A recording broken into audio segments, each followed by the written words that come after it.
ایسا کون سا موڑ تھا جب آپ ایک عام تاجر سے ایک بزنس مین بن گئے؟ پاکستان میں کنسسٹنسی کی بہت سخت ضرورت ہے اور چارٹر آف اکانومی کی ضرورت ہے کہ ہمیں لانگ ٹرم پالیسی پلانس دیے جائیں جس کے تحت ایک کاروباری شخص، ایک بزنس مین اس پہ کام کر سکے۔ یاسر بھائی، پاکستان میں ان ایمپلائمنٹ کا ریشو بہت ہائی ہے نا، آپ کے پاس بھی یقیناً بہت ساری سی ویز آتی ہوں گی، آپ بھی 2-3 ملز چلا رہے ہیں، اپنے بزنس کو ایکسپینڈ کر رہے ہیں، کیا دیکھتے ہیں کیا وجہ ہے ان ایمپلائمنٹ کی؟ لیزینس۔ میں یہ چیز دعوے سے کہہ سکتا ہوں کہ جتنے سفارشات کی کالز آتی ہیں 99% وہ کینڈیڈیٹس 15 دن بھی نہیں ٹک پاتے، اچھا، کیونکہ وہ چاہتے ہیں کہ ہمیں اے سی والا کمرہ ملے اور ہم اپنی مرضی سے آئیں، اپنی مرضی سے جائیں، جبکہ پرائیویٹ سیکٹر ہو یا گورنمنٹ سیکٹر ہو اس طرح نہیں ہوتا۔ بالکل، you have to work hard. Pakistan کے اندر ہم دیکھ رہے ہیں بہت زیادہ آٹے کا مسئلہ چل رہا ہے نا، اور اس حوالے سے ہم نے کئی بیانات آپ کے بھی دیکھے سوشل میڈیا کے اوپر، تو اس کنڈیشن کو کس طرح دیکھتے ہیں؟ پاکستان کس طرح سروائیو کر سکے گا؟ گندم کے بدلے گندم ہی آئے گی تو وہ شارٹیج ختم ہوگی۔ گندم کے بدلے ہم مکئی نہیں چلا سکتے، گندم کے بدلے ہم چاول نہیں چلا سکتے، آٹا روٹی گندم سے ہی بنے گی۔ مطلب ایسا تو نہیں ہے کہ ابھی پاکستان کے پاس بالکل نہیں ہے؟ ایک بزنس مین جو ہوتا ہے وہ تو اپنی پیسے ہیں وہ آگے بڑھاتا رہتا ہے، بناتا رہتا ہے، لیکن کسان وہ بیچارہ اسی کنڈیشن میں ہے، اور آج بھی وہ ہم نے کبھی نہیں دیکھا کہ کوئی کسان بہت اوپر آ گیا ہو نا، ایسا کیوں ہے؟ نوجوانوں کے لیے میں یہی کہوں گا کہ شارٹ کٹس کا جو راستہ ہے، ایزی وے آؤٹس کو جو ہے نا وہ چھوڑ دیں، محنت کریں، اور انشاءاللہ تعالی میں اپنی فرمز میں، میرے پاس جو بھی فرمز ہیں جس کو میں لیڈ کر رہا ہوتا ہوں، میرٹ کی ہمیشہ میں نے دیکھا ہے میری اپنی فرمز میں بھی، ہمارے دوستوں کی، بڑوں کی، جتنے بھی ہمارے سراؤنڈنگز میں میرٹ کی نیڈ ہے، ہمیں آج بھی ہے، کل بھی تھی اور ہمیشہ رہے گی۔ Welcome to the brand new show face behind the fame with Muslim Bangash, powered by unique motorcycle, unique اور آپ ہمیشہ کا ساتھ۔ یونک کے ساتھ سے ہم نے پوڈ کاسٹ کو کیا یونک، اور اسی طریقے کی یونک شخصیات کو لے کے میں ہوتا ہوں آپ کے درمیان ہر ہفتے۔ ناظرین، آج کی جو شخصیات میرے ساتھ موجود ہیں معروف بزنس مین ہیں، اور صرف بزنس مین ہی نہیں، ینگ موٹیویشنل اسپیکر بھی کہوں گا نوجوانوں کے لیے۔ جب بات کریں گے تو بات، وہ کہا گیا نا کہ جب بات کریں تو باتوں سے پھول جھڑتے ہیں، تو ہم نے دیکھا کہ اکثر جگہوں پہ اپنے ایکسپیرینسز کو شیئر کرتے ہوئے انہوں نے ایسے موٹیویشنل اسٹوریز قائم کر دی جو نوجوان کے لیے ہی نہیں بلکہ آج کے پاکستان کے لیے بھی بہت زیادہ فائدہ مند ثابت ہو رہی ہیں۔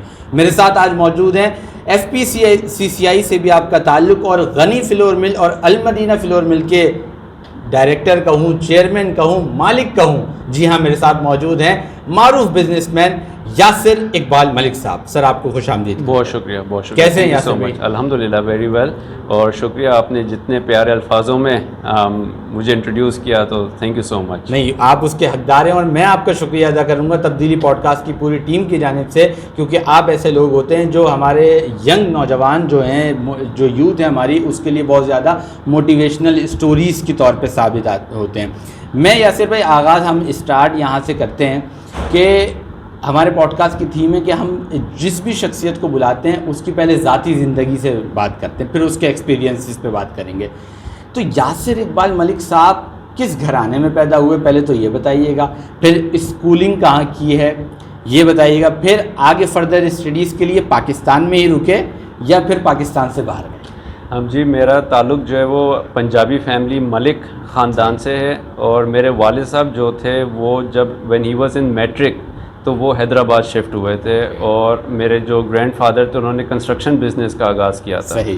اس کے بعد میرے والد صاحب نے ان کی لیگیسی کو برقرار رکھتے ہوئے، میرے والد صاحب، میرے چچا جتنے بھی تھے، 3 چچا تھے، انہوں نے بھی سیم کنسٹرکشن سائٹ کو ہم فالو کیا، اور گورنمنٹ کنسٹرکشن سے جو ہے ہم تعلق ہے، ہمارا جو 3rd جنریشن ہے، اب میں کہوں گا کہ ہمارا بزنس سے تعلق ہے، اسٹیبلش کیا دادا نے، اس کو آگے جا کے کنٹینیو کیا، اور بہت سخت محنت کی میرے والد صاحب نے، میرے انکلز نے، اور آپ کہہ سکتے ہیں کہ اسی لیگیسی کو، اسی میراث کو جو ہے ہم کوشش کر رہے ہیں آگے کنٹینیو کرنے کی. صحیح. اسکولنگ ہماری حیدرآباد میں ہوئی ہے, پبلک اسکول سے میں نے سٹارٹ لیا تھا, اس کے بعد آرمی پبلک اسکول میں میں نے میٹرک کیا, فرسٹ ایئر انٹر بھی آرمی پبلک اسکول کالج کا تھا.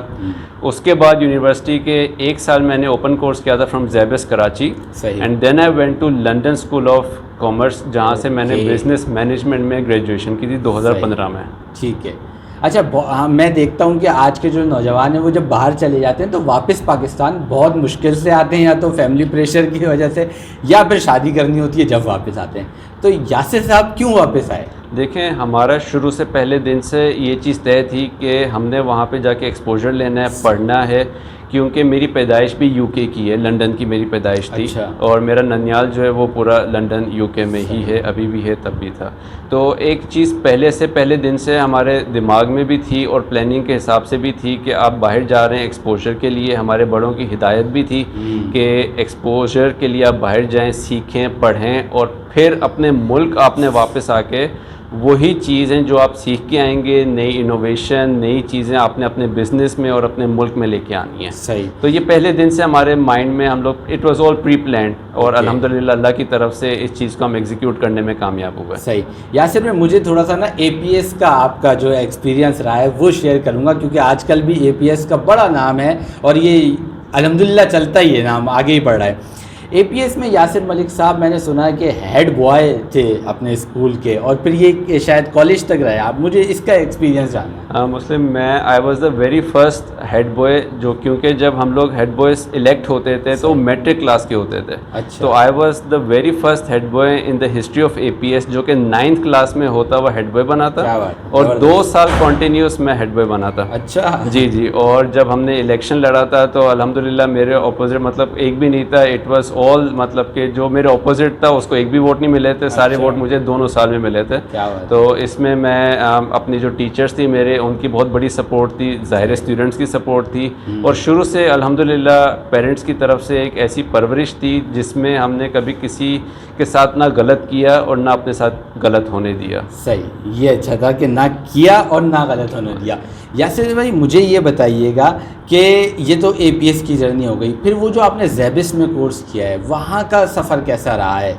جی وہ بھی it was an open course جو کہ بی اے بی ایس کے نام سے جو ہے نا اس وقت انٹروڈیوس ہوا تھا. اس میں آپ 1 سال زیبس میں کرتے ہیں, دین 2 ایئرس آپ باہر سے لنڈن سے پڑھیں, اور 3 ایئرس میں آپ کی جو ہے وہ بیچلرس کی ڈگری گریجویشن ہو جاتی ہے. تو میں نے ایک شارٹ کٹ لے کے, جس میں میرے بڑے بھائی نے کافی مجھے لیڈ کیا تھا اور گائیڈ لائنس دی تھی, تو میں نے 3 سال میں اپنا جو وہ 4-4.5 سال کی گریجویشن کا پیریڈ ہوتا تھا اس کو 3 سال میں کمپلیٹ کرتے ہوئے, اپنے کریڈٹ آورس کمپلیٹ کرتے ہوئے پھر میں نے اپنی گریجویشن 3 سال میں کی تھی. صحیح. اچھا یہ بھی بتائیے گا کہ آج کا نوجوان پاکستان سے باہر جانے کے لیے ہمیشہ کوششیں کرتا رہتا ہے, تو کیا ایسی چیز ہے کہ آپ واپس پاکستان آ گئے؟ ایک تو ظاہر سی بات ہے فیملی کا یہ پہلے سے پلاننگ تھی, لیکن کیا واقعی پاکستان آج اتنا اسٹیبل ہے کہ ہمیں یہاں رکنا چاہیے؟ جی بالکل, میں سمجھتا ہوں کہ جو اپرچونیٹیز پاکستان میں ہیں وہ دنیا کے کسی بھی کونے میں نہیں ہے. یہ میں آن دا ریکارڈ یہ بات کہہ سکتا ہوں کہ جو سیدھے راستے میں تھوڑی بہت ڈپلومیسی ریکوائرڈ ہے یہاں پہ, میں یہ نہیں کہہ سکتا کہ بالکل آپ اسٹریٹ فارورڈ رہیں جیسے باہر دنیا میں آپ ہوتے ہیں, لیکن اپنا ملک اپنا ہے, اور پاکستان جیسا ملک پوری دنیا میں کہیں نہیں. اور جو اپرچونیٹیز یہاں پہ ہیں, جس کو طریقہ کار آتا ہے, جتنی انویسٹمنٹ اپرچونیٹیز یہاں پہ ہیں, جتنی نیچرلی ہمارا ملک اللہ کے توسط سے اتنا نیچرلی انرچڈ ہے کہ ہم جتنی اپرچونیٹیز فائنڈ کرنا چاہیں وہ کر سکتے ہیں. یہاں نیچرل ریسورسز ہمارے پاس بہت زیادہ ہیں. اس میں بس ہمیں ایک سیدھے ٹریک پہ آنے کی ضرورت ہے. اور نوجوانوں کے لیے میں یہی کہوں گا کہ شارٹ کٹس کا جو راستہ ہے, ایزی وے آؤٹس کو جو ہے نا وہ چھوڑ دیں, محنت کریں. اور ان شاء اللہ تعالیٰ میں اپنی فرمز میں, میرے پاس جو بھی فرمز ہیں جس کو میں لیڈ کر رہا ہوتا ہوں, میرٹ کی ہمیشہ میں نے دیکھا ہے میری اپنی فرمز میں بھی, ہمارے دوستوں کی, بڑوں کی, جتنے بھی ہمارے سراؤنڈنگز میں میرٹ کی نیڈ ہے. ہمیں آج بھی ہے, کل بھی تھی اور ہمیشہ رہے گی. تو جو لوگ, اور ایسے کتنی مثالیں میرے اپنے گھر میں ہیں, جو لوگ میرٹ پہ پڑھے, جن لوگوں نے میرٹ پہ گریجویشنز کی, ہارڈ ورک کیا, ان کو وہ رزلٹ الحمدللہ ملا. صحیح. اچھا یاسر بھائی آپ نے محنت کی بات کی نا ابھی, تو مجھے یہ بتائیے کہ آپ نے اس محنت کا آغاز کب سے کیا؟ میں 2015 میں جب گریجویشن ہوئی تھی تو اس سے پہلے جب بھی ہم چھٹیوں پہ آتے تھے تو تھوڑا تھوڑا کر کے آفس جانا، لیکن والد صاحب کی طرف سے ہمیشہ سے ایک یہ ریلیکسیشن اور سکون تھا کہ یار ابھی زیادہ دھیان پڑھائی میں دو، once you will be done پھر آپ اپنے آفس کو جوائن کرو. تو 2015 میں when I graduated from London تو آئی کیم بیک. تو اس کے 2015 سے میں نے اپنا جو فیملی بزنس تھا، والد صاحب کی انسٹرکشنز اور ان کی گائیڈ لائنس کے مطابق انہوں نے مجھے کہا کہ آپ انڈسٹریز کی طرف جو ہے وہ اس چیز کو، جو کیونکہ 4-5 یونٹس انہوں نے اسٹیبلش کر چکے تھے تو وہ چاہتے تھے کہ ہی نیڈڈ سم ون جو کہ انڈسٹریز سائٹ کو جو ہے نا وہ لیڈ کرے. تو الحمدللہ پھر انہی کی ٹریننگ میں اور پھر اس کے بعد آہستہ آہستہ میرے مینٹرز بنتے گئے. ہر فیلڈ میں میں نے ایک اپنا مینٹر بنایا اور اس کو فالو کرتے ہوئے، اس کی گائیڈ لائنس کو فالو کرتے ہوئے ایک ایک سٹیپ میں آگے کی طرف بڑھتا گیا. اچھا، ایک ایسے ہی ہماری یوتھ کے لیے پوچھنا چاہ رہا ہوں کہ آپ کی فرسٹ انکم کیا تھی؟ میری فرسٹ انکم تھی 50,000 روپیز، جو کہ میرے والد صاحب کی طرف سے ہی جو ہے مجھے ریسیو ہوتی تھی. انیشلی جب میں نے آفس جوائن کیا تو انہوں نے میری ایک سیلری فکس کی تھی 50,000 پر منتھ کے حساب سے. پھر وہ آہستہ آہستہ گریجولی بڑھی، پھر it became 1 lakh when I got married انہی کی طرف سے. پھر آہستہ جب انہوں نے دیکھا کہ اتنی ٹیچنگز ہو چکی ہیں، اتنا میں قابل ہو چکا ہوں، تو انہوں نے میرے انڈر جو ہے وہ پورے یونٹس دے دیے کہ اب آپ اپنے حساب سے جو ہے نا اس بزنس کو ڈیل کریں، لیڈ کریں، جس طرح کرنا چاہتے ہیں آپ کریں. You are the owner of it. صحیح. یاسر بھائی، بلڈرز آپ نے بتایا کہ آپ کا جو فیملی بیک گراؤنڈ ہے ان کا تعلق بلڈرز سے تھا، اس کے بعد یہاں فلور ملز میں آ جانا نا، یہ کیسا سفر سمجھتے ہیں آپ؟ وہ ایزی تھا یا یہ ایزی؟ نہیں، میرے والد صاحب نے ایک پلاننگ کے تحت جو ہے نا ہمیشہ سمجھا کہ کنسٹرکشن ایک ایسی فیلڈ ہے، ٹھیک ہے ہمارا فیملی بزنس ہے، لیکن اس کے ساتھ ساتھ ایک انڈسٹریز کی طرف بھی جو ہے نا ہمیں ہونا ضروری ہے. تو اس لیے انہوں نے فلاور مل سن 2000 میں پہلی فلاور مل مدینہ فلاور مل، جو کہ کوٹری کی سب سے پہلی فلاور مل تھی، وہ انہوں نے پرچیز کی تھی. اور اس کے بعد پھر ہی اسٹیبلش سیکنڈ یونٹ، پھر تھرڈ، پھر اسی طرح الحمدللہ 3 سے 4 یونٹس انہوں نے بنائے. اور انہوں نے بڑے اچھی پلاننگ کے تحت، اور سارا کریڈٹ میں سمجھتا ہوں میرے والد صاحب کو جاتا ہے کہ انہوں نے بڑے بھائی کو جو ہے وہ پرائیویٹ کنسٹرکشن میں ڈالا، چھوٹے بھائی کو جو ان کی گورنمنٹ کنسٹرکشن فیلڈ تھی اس میں انہوں نے چاہا کہ وہ اس میں لیڈ کریں، اور مجھے انہوں نے سمجھا کہ میری شخصیت جو ہے وہ ایک انڈسٹریلسٹ کے لیے وہ بہتر رہے گی، اور انہوں نے پھر مجھے انڈسٹریز کی طرف جو ہے وہ گائیڈ لائنس دی. مطلب یہ گائیڈ لائنس آپ کو فادر کی طرف سے ملی اور اسی لیگیسی کو آپ آگے لے کے، اور یہ گائیڈ لائنس ابھی بھی ملتی ہیں، اور ہم سمجھتے ہیں کہ ڈیلی بیسس پہ مجھے وہ گائیڈ لائنس چاہیے ہوتی ہیں. ڈیلی بیسس پہ ہماری ایون ایف ایم ان کراچی ہماری ڈیلی بات ہوتی ہے، ڈسکشنز ہوتی ہیں، اور ان کی گائیڈ لائنس کے بغیر تو سمجھتے ہیں کہ کچھ بھی نہیں ہو سکتا. کیا بات ہے، زبردست. میں سمجھتا ہوں مینٹور سمجھتے ہیں آپ اپنے فادر کو، کیونکہ مجھے ابھی آپ کی بات سے یاد آیا، میرے پاس عدیل صدیقی صاحب آئے تھے، اور جب میں نے ان سے یہ سوال کیا کہ آپ کے مینٹور کون ہیں، تو انہوں نے بھی اپنے والد صاحب کا نام دیا. تو میں سمجھتا ہوں کہ یقیناً آپ لوگوں کی جو زندگیاں ہیں اس میں آپ لوگوں کے اہم رول جو ہے وہ ہر بندے کے والد کا ہوتا ہے، لیکن آپ کی زندگیوں میں خاص طور پہ رہا ہے. آپ کی کاروباری زندگی کو اگر اس نظر سے دیکھا جائے کہ ایک ایسا کون سا موڑ تھا جب آپ ایک عام تاجر سے ایک بزنس مین بن گئے؟ میں یہ سمجھتا ہوں کہ یہ بھی میں اس کا کریڈٹ بھی میں اپنے والد صاحب کو دوں گا کہ انہوں نے ایک لمیٹڈ کیپٹل کے ساتھ مجھے میرے جو یونٹس تھے وہ سونپے تھے. اچھا. انہوں نے کہا تھا کہ اگر میں آپ کو پلیٹ بھر کے کیپٹل دے دوں گا تو یہ تو کام ایک بچہ بھی کر سکتا ہے. تو آپ کی نظر میں آپ ایک لمیٹڈ کیپٹل کے ساتھ جب اس چیز سے نکلیں گے تو اس کی جو ٹیچنگ ہوگی وہ آگے جا کے 10 سال بعد آپ کو یہ فیل ہوگی. تو میں یہ سمجھتا ہوں کہ وہ ایک میری زندگی کا، ایک پروفیشنل زندگی کا وہ جو ایک ٹائٹنس تھی، میں سمجھتا ہوں کہ اس نے مجھے بہت کچھ سکھایا. اور اس کے بعد جب انہوں نے چاہا کہ میں chamber of commerce, Jamshoro chamber of commerce میں انٹر کروں، پھر وہاں پہ میاں توقیر صاحب جو کہ پیٹرن چیف ہیں جامشورو چیمبر آف کامرس کے، ان کے انڈر مجھے کیا، خلیل بلوچ صاحب کے انڈر مجھے کیا. وہ کس طرح بات کرتے تھے، کس طرح پبلک ڈیلنگ کرتے تھے، اس نے مجھے ایک اچھا بزنس مین، ایک اچھا کاروباری شخص بنایا، جس میں سننے کی، سمجھنے کی اور ڈیسیشن لینے کی پھر صلاحیت میں سمجھتا ہوں کہ میں نے ٹیچنگ اپنی وہاں سے لی. یہ بہت بڑی بات ہے کہ میں جو سوال کر رہا ہوں یاسر بھائی اس کا کریڈٹ یا تو فادر کو دے رہے ہیں یا اپنے سے جڑے ہوئے ان لوگوں کو دے رہے ہیں جن سے آپ نے بہت کچھ سیکھا ہے.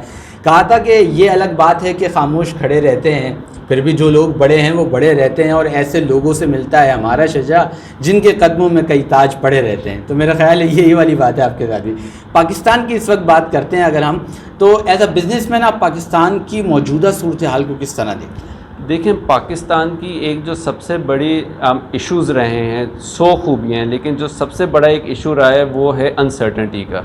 When I was president Jamshoro chamber of commerce, تو میں نے پورے سندھ کے جو چیمبر کے پریزیڈنٹ تھے اس وقت, ان کو Jamshoro chamber of commerce invite کیا تھا, اور ہم نے ایک چارٹرڈ آف اکانومی ڈیمانڈ کی تھی فرام گورنمنٹ آف پاکستان, جس کو سیکنڈ پھر اس کے بعد پورے پاکستان کے چیمبرز نے, 52 چیمبرز نے پریزیڈنٹ ہاؤس عارف الوی صاحب کی صدارت میں پریزیڈنٹ ہاؤس میں پھر اس چارٹر آف اکانومی کو ہم نے پریزنٹ کیا تھا, اور اس کو سیکنڈ پھر کیا پریزیڈنٹ آصف علی زرداری صاحب نے, کہ ایک پاکستان میں اگر کاروبار یا پاکستان کو آگے لے کے جانا ہے تو there has to be a consistency of policy at least for 10 years, minimum 5 years, کہ جو پالیسیز ہیں اس کی کنسسٹنسی بہت ضروری ہے.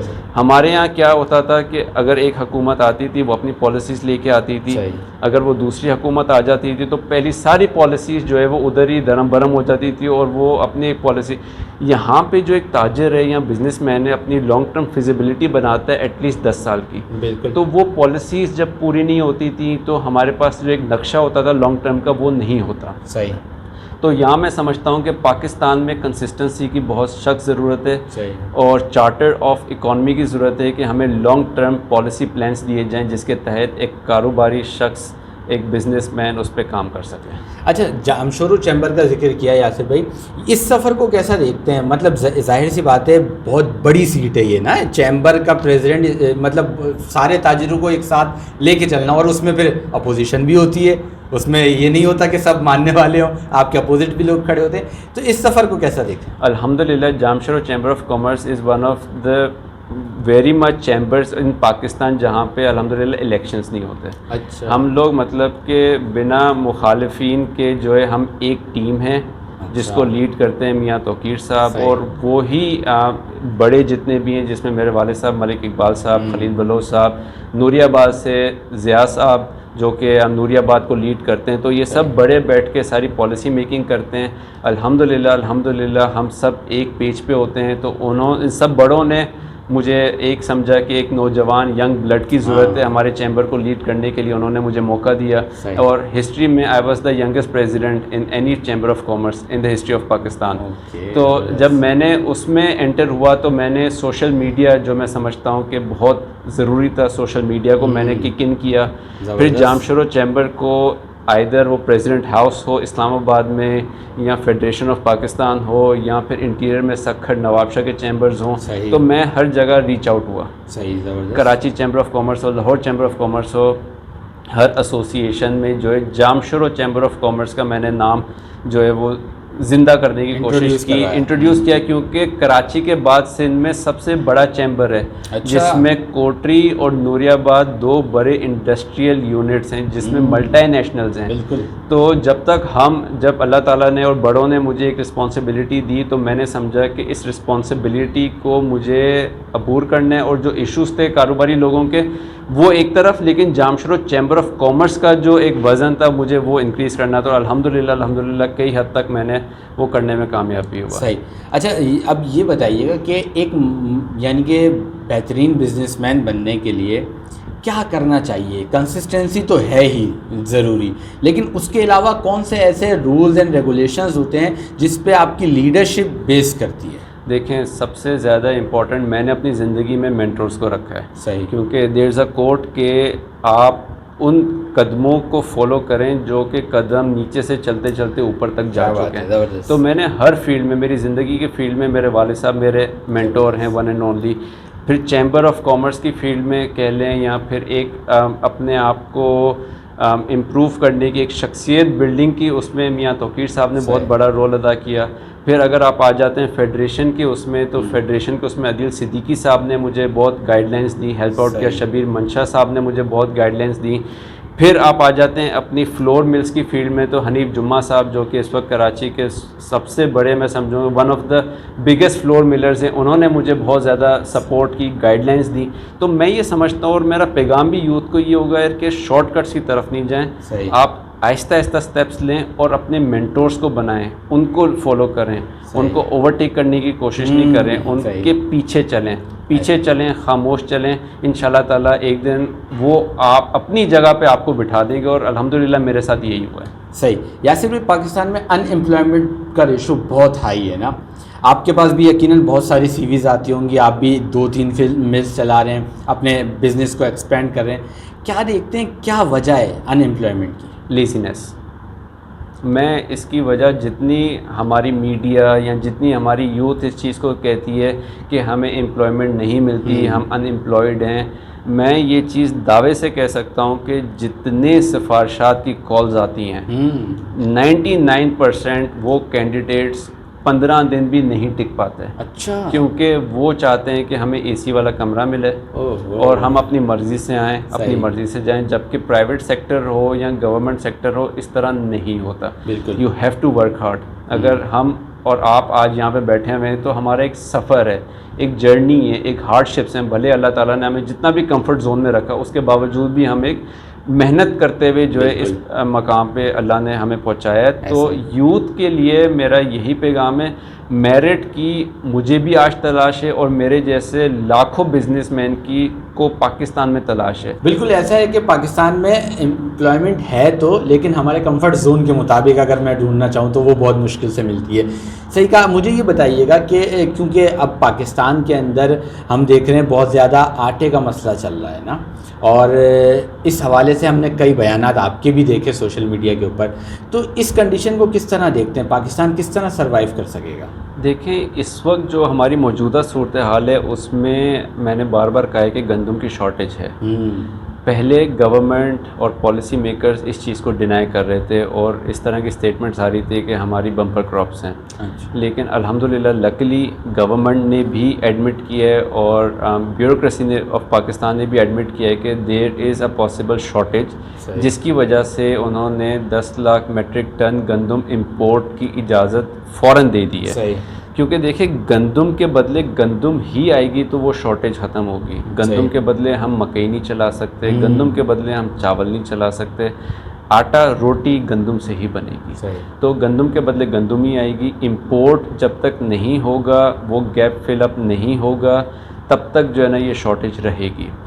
گورنمنٹ کی طرف سے جو حالیہ اقدامات اٹھائے گئے اگینسٹ دا ویٹ ہولڈرز، ذخیرہ اندوزوں کے خلاف، فلور مل ایسوسی ایشن نے، ہمارے چیمبر آف کامرس نے، اور ہم نے ذاتی طور پہ بزنس کمیونٹی نے ہمیشہ اس چیز کو کنڈیم کیا ہے کہ ذخیرہ اندوزی نہیں ہونی چاہیے.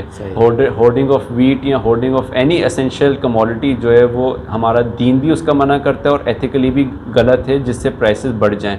تو یہ چیزیں آج سے 2 سے 2.5 مہینے پہلے at the time of wheat procurement اگر ہو جاتی، اگر گورنمنٹ اس وقت یہ اقدامات اٹھا لیتی، تو اس وقت جو ایک گندم کی جو پرائس اتنی اوپر جا چکی ہے وہ نہ جاتی، سسٹینیبلٹی کے ساتھ جاتی، اور ٹورڈز دا ایئر جب وہ شارٹیج ہوتی تب یہ پرائسز جاتی. تو میں یہ سمجھتا ہوں کہ گورنمنٹ نے یہ اقدام اچھا کیا، لیکن اس میں تھوڑا لیٹ ہو گئی ہے. آئی تھنک 60 to 70 days اس میں لیٹ ہوئی ہے. اگر یہ پہلے ہو چکا ہوتا تو ویٹ جو ہے اسی وقت جب ہم کلٹیویٹ ہو رہی تھی، پروڈکشن میں تھی، تب ہی گورنمنٹ اپنی پرچیزنگ کر کے اپنے گوڈاؤنس میں کو فل کر سکتی تھی. صحیح. مطلب ایسا تو نہیں ہے کہ ابھی پاکستان کے پاس بالکل نہیں ہے اتنی زیادہ شارٹیج؟ نہیں، ایسا نہیں ہے، لیکن یہ کہ جب گورنمنٹ نے یہ اقدام اٹھایا تو ویٹ ہولڈرز نے گندم کو بالکل مزید اس کو ہائڈ کر دیا ہے. تو اب جو ہمارے ادارے ہیں، یا پھر جو ہمارے فوڈ کنٹرولرز ہیں یا کمشنرز، ڈی سیز ہیں، وہ ایک اچھا کام کر رہے ہیں. صحیح. جو کہ ہم ذخیرہ اندوزی کے خلاف کر رہے ہیں، ہم ان کے ساتھ ہیں. لیکن پالیسی کے ساتھ اس کو چلائیں. فلور ملرز کو, آٹا چکیوں کو وہاں پہ ریٹ کرنا جو ہے نا وہ مناسب نہیں ہے, کیونکہ ہمارے پاس ایک لمیٹیڈ اسٹاک کی پرمیشن ہے فرام فوڈ ڈپارٹمنٹ. صحیح. وہ ہمیں رکھنا ہوتا ہے ہر وقت, کیونکہ ہمیں ڈیلی بیسس پہ پروڈکشن چاہیے ہوتی ہے. تو اب میں یہ سمجھتا ہوں کہ اب جیسے امپورٹ بھی الاؤ ہو رہا ہے تو اب اس چیزوں میں ریلیکسیشن ہونی چاہیے, کیونکہ جیسے ویٹ کی سپلائی ایک دم سے کھلے گی ریٹس نیچے ہوں گے اور پھر امپورٹ اس گیپ کو فل اپ کر دے گی انشاءاللہ. اچھا یاسر بھائی, ایک بزنس مین جو ہوتا ہے وہ تو اپنی انکم یا یہ کہہ لیجیے اپنا جو پیسے ہیں وہ آگے بڑھاتا رہتا ہے, بناتا رہتا ہے, لیکن کسان کی اگر میں بات کروں وہ بیچارہ اسی کنڈیشن میں ہے, اور آج بھی وہ ہم نے کبھی نہیں دیکھا کہ کوئی کسان بہت اوپر آ گیا ہو نا. ایسا کیوں ہے؟ دیکھیں اس کی وجہ یہ ہے کہ ہم جو ہے ٹیکنالوجی کا استعمال نہیں کرتے. اچھا. پر ایکڑ جو پروڈکشن آج سے 25 سے 30 سال پہلے تھی پاکستان کی کم ہوئی ہوگی, بڑی نہیں ہوگی, جبکہ ہم امریکہ, آسٹریلیا, یوکرین, رشیا, ان لوگوں نے ٹیکنالوجی کا استعمال کرتے ہوئے, ویدر فورکاسٹ کا استعمال کرتے ہوئے, اس طرح کے ان کے پاس انہوں نے پلز استعمال کیے, اس طرح کے میڈیسنز استعمال کیے, کیمیکلز استعمال کیے, جس سے جو گندم کی پروڈکشن ہے یا کسی بھی سیڈ کی پروڈکشن ہے وہ ڈبل سے ٹرپل ہو چکی ہے. ہمارا فوکس اس طرف نہیں ہے. ہمیں پتہ ہے کہ سیلاب آ سکتا ہے, ایک سال پہلے یہ لوگ فورکاسٹ کر لیتے ہیں, اس حساب سے اپنی فصلوں کو بچاتے ہیں. ہمارے یہاں اس طرح کی کوئی بھی چیز نہیں ہے. میں نے بار بار فیڈریشن میں بھی اس چیز کو انکریج کرنے کی کوشش کی ہے, اور اپنے چیمبر آف کامرس سے بھی اس چیز کو انکریج کرنے کی کوشش کی ہے کہ ایگریکلچر سیکٹر میں ہمیں اپنی ٹیکنالوجی کو لانے کی بے حد ضرورت ہے, جس سے ہم نے اپنی پروڈکشن کو بڑھانا ہے. بالکل. امپورٹ یہ آج سے پہلے کئی دفعہ ہو چکی ہے, 1980 سے لے کے اب تک جو ہے کئی دفعہ امپورٹ ہو چکی ہے, لیکن ہمیں امپورٹ کرنے کی ضرورت نہیں پڑنی چاہیے. بالکل. ہمارا ایگریکلچر رچ کنٹری ہے, تو یہاں پہ ہمیں ٹیکنالوجی کا استعمال کرنا ہے اور اپنی پروڈکشن کو انکریز کرنا ہے, جس سے سب سے بڑا بینیفٹ جو ہے وہ کسان کو ہوگا. جب امپورٹ ہوتی ہے سب سے بڑا افیکٹو کسان ہوتا ہے, کیونکہ اسے ریٹ نہیں ملتا.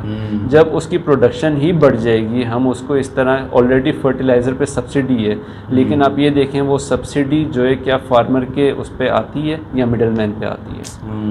تو اس طرح کی پالیسیز بنانے کی ضرورت ہے, اس طرح کی ٹیکنالوجی کو استعمال کرنے کی ضرورت ہے, تاکہ پرائیویٹ سیکٹر کو اس چیز میں لے کے آئیں, ان کریں, اس کو ڈی ریگولیٹ کریں, تاکہ پروڈکشن بڑھ سکے اور پالیسیز بہتر ہو سکیں. اچھا ہم دیکھتے ہیں مطلب جیسے اگر ہم بقرعید کی بات کریں تو بہت سارے ہم نے جانوروں کے حساب سے بھی یہ دیکھا یاسر بھائی کہ ایک بڑا سردار جاتا ہے, وہ کسانوں سے اور ان جگہوں سے جا کے ساری چیزیں پرچیز کر لیتا ہے اور پھر اس کو منڈیوں میں لا کے زیادہ پیسوں میں بیچ دیا جاتا ہے. کیا سمجھتے ہیں آپ کہ سیڈز میں بھی اور اس طریقے کی گندم کے اندر بھی ایسا ہوتا ہے کہ کسانوں کو پوری زمینیں خرید لی جاتی ہیں, ان سے بس ان کو پیمنٹ کی جاتی ہے کہ بھائی آپ نے پورے سال اس پہ کام کرنا؟ دیکھیں ہمیں اپنے فارمرز کو, کسان بھائیوں کو کانفیڈنس دینے کی ضرورت ہے. ایک کسان کیا سوچتا ہے کہ وہ گورنمنٹ سے ڈرتا ہے, بالکل وہ کہتا ہے کہ میں پرائیویٹ سیکٹر کو جو ہے یہ گندم جو آئی ہے یہ بس دے کے اس سے میں کیش اسی وقت لے لوں. وہ بلنگ سے ڈرتا ہے, وہ پروسیجر سے ڈرتا ہے کہ کل کو میری بلنگ رک جاتی ہے, وہ ان چیزوں کو نہیں سمجھتا. تو ہمیں ون ونڈو سولوشن کی طرف جانے کی ضرورت ہے. ہمیں اپنے فارمر سے لے کے ہمیں انڈسٹریز تک, اگر پاکستان کو ترقی کرنی ہے تو اس کا ایک ہی حل ہے فورن ڈائریکٹ انویسٹمنٹ. آپ نے کئی دفعہ سنا ہوگا, لیکن فورن ڈائریکٹ انویسٹمنٹ ہمارے ملک میں کیوں نہیں آتی؟ اگر کوئی باہر سے ملٹی نیشنل آ کے یہاں پہ اپنا پلانٹ لگانا چاہتا ہے, جیسے BYD بہت بڑا پلانٹ لگا رہا ہے, لیکن اس BYD کو اس پلانٹ لگانے تک, پلاٹ خریدنے سے لے کے اب تک جتنے پریشانیوں کا سامنا کرنا پڑا ہوگا, صحیح بات, فلانا ڈپارٹمنٹ, ڈمکانا ڈپارٹمنٹ, 52 ڈپارٹمنٹس آ جاتے ہوں گے. ہم چائنا گئے تھے, چائنا کی جو انڈسٹریل یونٹس تھے وہاں پہ انہوں نے ون ونڈو سولوشن رکھا ہوا ہے. اچھا, جو بھی ایشو ہے, لیبر کا ایشو ہے, سوشل سروسز کا ایشو ہے, جو بھی ایشوز ہیں, انفراسٹرکچر کا ایشو ہے, there is only one window solution. Pakistan needs to bring in, adopt one window solution in each and every forum. وہ بھلے ایگریکلچر سیکٹر ہو, بھلے وہ انڈسٹری سیکٹر ہو, یا بھلے وہ گورنمنٹ سیکٹر ہو, ون ونڈو سولوشنز ہمیں لے کے آنے اپنے ملک میں. اچھا, اگر یاسر اقبال ملک صاحب کو آج سندھ کا عہدہ دے دیا جائے کہ آپ نے سندھ کی معیشت کو بہتر بنانا ہے, صنعت کو بہتر بنانا ہے, کون سا ایسا اقدام ہوگا جو آپ اٹھانا چاہیں گے؟ میں یہاں کے بزنس کمیونٹی کو سب سے پہلے کانفیڈنس دوں گا. آج اگر کوئی بزنس مین یہاں پہ بہت لیوش شادی کر لیتا ہے اپنے بچوں کی، یا بہت لیوش کوئی گاڑی امپورٹ کر لیتا ہے، سب سے اگلے ہفتے کیا ہوتا ہے وہ نظروں میں آ جاتا ہے. بالکل ایسا ہے. ٹھیک ہے، ہمیں اپنے بزنس مین کو اتنا کانفیڈنس دینا ہے کہ وہ باہر ہم دکھا سکیں. جب ہمارے پاس پریزیڈنٹ ہاؤس اسلام آباد میں 52 چیمبرز پورے پاکستان کے گئے تھے، تو ہم نے پریزیڈنٹ صاحب کے سامنے یہ بات بولی تھی، آپ بزنس مین کو، بزنس کمیونٹی کو، چیمبرز کو کانفیڈنس دیں، آپ کا پورا پاکستان کا جو قرضہ ہے یہ 52 چیمبرز مل کے اتار سکتے ہیں. یہ ایسا ہو سکتا ہے؟ ایسا ہو سکتا ہے، بالکل ہو سکتا ہے. اگر ہمیں یہ موقع ملے تو ہمیں اپنی بزنس کمیونٹی کو یہ کانفیڈنس دینا ہے. دیکھیں آج PIA کی اگر ہم مثال لیتے ہیں تو کون سی کمیونٹی ہے جس نے آگے آ کے ایک بہت بڑی لائبلٹی کو اپنے سر پہ لیا اور اس کے اوپر کام کری؟ عارف حبیب صاحب نے کیا. عارف حبیب صاحب کون ہے؟ پرائیویٹ سیکٹر کے بہت بڑے بزنس مین ہیں. وہ کانفیڈنس ان کو گورنمنٹ کی طرف سے ملا. اور پبلک پرائیویٹ پارٹنرشپ، میں یہ ضرور کہوں گا کہ سندھ گورنمنٹ کی طرف سے یہ جو ایک اقدام ہے پبلک پرائیویٹ پارٹنرشپ کا، یہ بہت اچھا اقدام ہے. اس سے وہ بزنس کمیونٹی کو ایک کانفیڈنس بھی دے رہے ہیں اور ایک وہ ون ون سولوشن کی طرف جا رہے ہیں کہ جس میں پرائیویٹ سیکٹر بھی ارن کر رہا ہے اور کوالٹی آف ورک جو ہے وہ سامنے آ رہی ہے. لیکن دیکھیں عام عوام جو ہے یاسر بھائی، اس کو تو اس کا نقصان ہے نا. مطلب بزنس مین کو تو اس کا فائدہ ہے، لیکن ایک عام آدمی کو اس کا نقصان اس طریقے سے ہے کہ ظاہر سی بات ہے جب گورنمنٹ ادارہ پرائیویٹائزیشن کی طرف چلے جائے گا تو اس کے پرائسز میں بھی بہت زیادہ کہا جائے کہ اوپر نیچے ہوں گے نا. تو کیا یہ عام عوام کے ساتھ نقصان نہیں ہے؟ اگر آپ کسی بھی گورنمنٹ بیسڈ کوئی بھی آپ انٹیٹی لے لیتے ہیں، بھلے وہ PIA ہو جو پہلے تھی، پاکستان اسٹیل مل ہو، یا مطلب کہ کوئی بھی آپ انٹیٹی اٹھا لیں اور اس کے کمپیریٹیولی آپ ایک پرائیویٹ سیکٹر کو اٹھا لیں. چلیں ہم ایک چھوٹی سی مثال لیتے ہیں. PIA جب گورنمنٹ کے انڈر تھی اور پھر ایک پرائیویٹ سیکٹر نے فلائی جنا انٹروڈیوس کروائی تھی. کیا فلائی جنا کی ٹکٹس PIA سے ایکسپینسو تھی؟ نہیں. Way more better quality, way more better services but on a cheaper rates. Private sector کے اوپر ایک لمیٹیڈ وہ اپنی ایکیومولیٹیڈ کیلکولیشن کے ساتھ چلتا ہے کیونکہ اس کو at the end of the day profit کمانا ہے. صحیح. گورنمنٹ میں انلکیلی اتنی بڑی بڑی لائبلٹیز ہوتی ہیں کیونکہ وہ ایکیومولیٹیڈ کیلکولیشنز نہیں ہوتی ہیں. صحیح. تو میں یہ بالکل سمجھتا ہوں اور میں اس چیز کے حق میں ہوں کہ جب پرائیویٹ سیکٹر آگے آئے گا اس کا کہیں نہ کہیں بینیفٹ عوام کے اوپر ضرور آئے گا. صحیح. اچھا اگر بات کریں آپ کی کاروباری زندگی کی تو یقیناً اس میں بہت انسرٹنٹی بھی بہت زیادہ آئی ہوگی. کبھی کبھار ایسے ڈیسیجن بھی لینے پڑے ہوں گے جس سے آپ کو خود بہت یہ کہا جائے دھچکا لگا ہوگا. تو کیا کوئی ایسا موقع بھی آیا زندگی کے اندر؟ دیکھیں یہ ڈیسیشن بزنس مین کی زندگی میں تو صبح سے لے کے شام تک جو ایک ڈیسیشن میکنگ ہے نا، یہی سب سے بڑے چیلنجز ہوتے ہیں کہ آپ نے ایسی پالیسیز بنانی ہے اور آپ کے پاس ایسی ٹیم ہونی چاہیے کہ ان بیسس پہ آپ پالیسیز بنائیں اور ڈیسیشنز لیں. بالکل میں تو کہتا ہوں کہ بزنس مین جو ڈیلی بیسس پہ اس طرح کے ڈیسیشن لیتا ہے کہ آئدر اگلے دن جو ہے وہ یا آر ہوتا ہے یا پار ہوتا ہے، تو اس طرح کے بالکل زندگی میں اس طرح کے ہوتے ہیں. لیکن الحمدللہ فیملی کی طرف سے، میری وائف کی طرف سے، میرے پیرنٹس کی طرف سے وہ کانفیڈنس ملتا ہے کہ ہم جو ہے وہ دھڑلے سے دبنگ ڈیسیشنس لے سکتے ہیں. صحیح.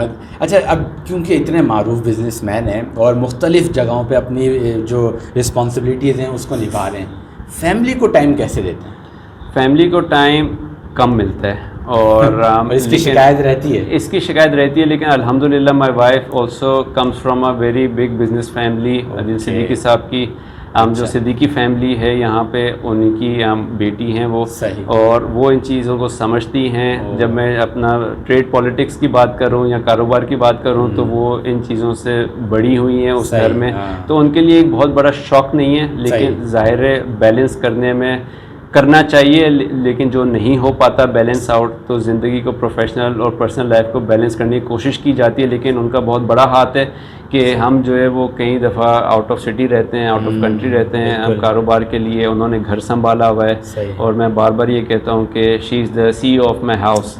تو وہ الحمدللہ مجھے اس چیز سے جو ہے نا کوئی وہ نہیں ہوتا, ٹینشن نہیں ہوتی کہ گھر الحمدللہ میرا سنبھلا ہوا ہے. میرا خیال ہے آپ کا یہ جملے کہنا ہی کہ شی از CEO آف دا ہاؤس, یہ ان کے لیے بہت بڑا نہیں, اور یہ صحیح ہے, مطلب کہ وہ نہیں ہے, یہ صحیح ہے, حقیقت ہے. اگر مجھے گھر کی بھی ٹینشن ہو تو میں باہر کام نہیں کر سکتا, میں 9 to 5 سے بڑھ کے میں کام نہیں کر سکتا.